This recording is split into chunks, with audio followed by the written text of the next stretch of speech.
Hello বন্ধুরা, cook recipe এভরিডেতে আপনাদের সকলকে স্বাগত জানাচ্ছি।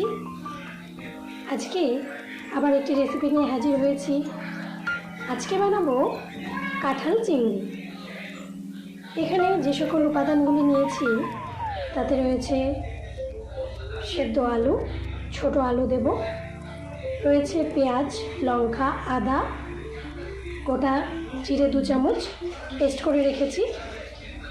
নিয়েছি দুটো ছোট সাইজের টমেটো, সেটাকে পেস্ট করে রেখেছি। আর রয়েছে গরম মশলা বাটা, দারচিনি, লবঙ্গ, এলাচ শিলনোড়ায় বেটে রেখেছি।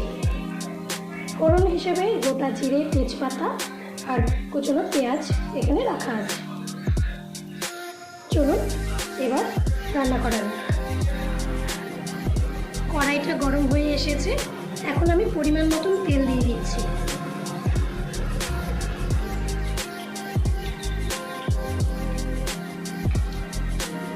তেলটা গরম হয়ে এসেছে, হালকা ধোয়া উঠছে। এখন আমি এতে গোটা জিরে দিয়ে দিলাম আর দিয়ে দিলাম তেজপাতা, দিয়ে দিচ্ছি কুচনো পেঁয়াজ।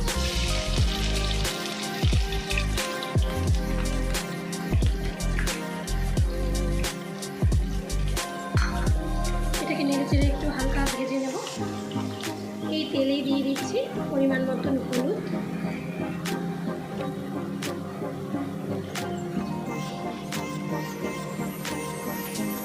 দিয়ে দিচ্ছি ছোট চামচের 1 চামচের মতো কাশ্মীরি লঙ্কার গুঁড়ো।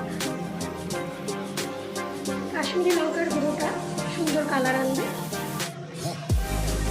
এবার নেড়েচেড়ে মশলাগুলো দিয়ে দেব।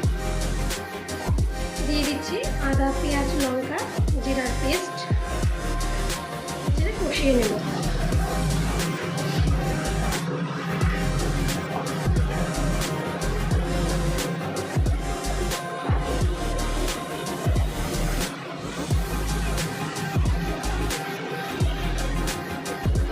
মশলাটা 5 মিনিটের মতো নাড়াচাড়া করলাম।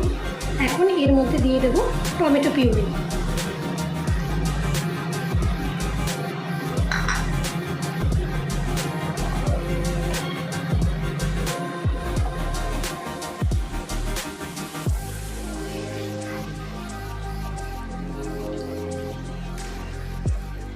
মশলাটার গন্ধ বেরোতে শুরু করেছে। সেদ্ধ করে রাখা ছোট আলু এবং সেদ্ধ করে রাখা কাঁঠালটা দিয়ে দিচ্ছি।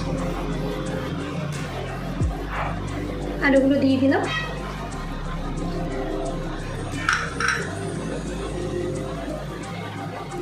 কাঁঠালও দিয়ে দিচ্ছি।